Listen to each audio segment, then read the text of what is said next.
C'est vrai qu'il y a beaucoup d'hommes dans ce milieu. En même temps, je pense que tout simplement, il y a plus d'hommes dans les métiers créatifs de manière générale. Personnellement, moi, je ne l'ai pas vécu comme un handicap du tout.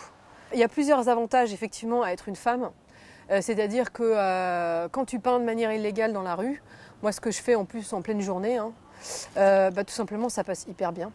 Parce que personne ne s'attendrait à ce qu'une nana soit en train de faire un truc, tu vois, illégal en plein jour devant tout le monde, quoi.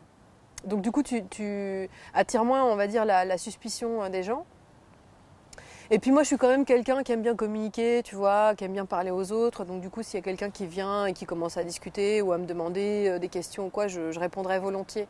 Putain, la molotov gigantesque, ça date pas d'hier, ça. Ce qui m'intéresse, c'est qu'il y a de plus en plus de filles qui s'y mettent, en fait.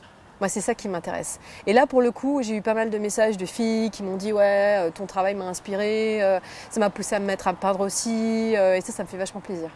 Parce que je vois de plus en plus là sur Internet des filles qui se mettent à peindre des murs.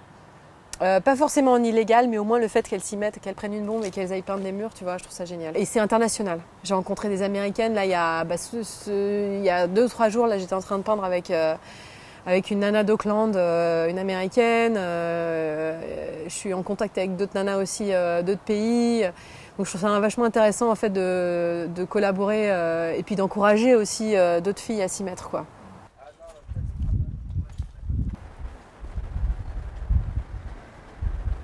Quand j'ai commencé à peindre au début, je faisais un peu des femmes. Et en fait, vraiment, ça m'a sauté aux yeux comme une évidence. C'est-à-dire que quand tu commences à représenter un visage, en fait, tu te rends compte qu'il suffit de rajouter des longs cils, une grosse bouche pour faire une femme. Alors que toutes les femmes n'ont pas forcément des longs cils et une grosse bouche. Tu vois, mais dans les codes de représentation d'un visage féminin, tout de suite ça va venir comme une évidence en fait, comme quelque chose de normal. Bah, c'est pas la vraie vie, quoi. La vraie vie, c'est des femmes de toutes sortes, de toutes corpulences, de tous âges, avec des rides, enfin la vie normale, quoi, la nature. Et quelque part de porter la moustache aussi tous les jours, pour moi, c'est un vrai symbole de ça, quoi. C'est-à-dire que je cherche pas à être un homme, tu vois, pas du tout. Je suis bien une femme et je suis contente d'être une femme. Mais je trouve que d'essayer de casser un petit peu ce genre de code au quotidien, moi ça me fait marrer.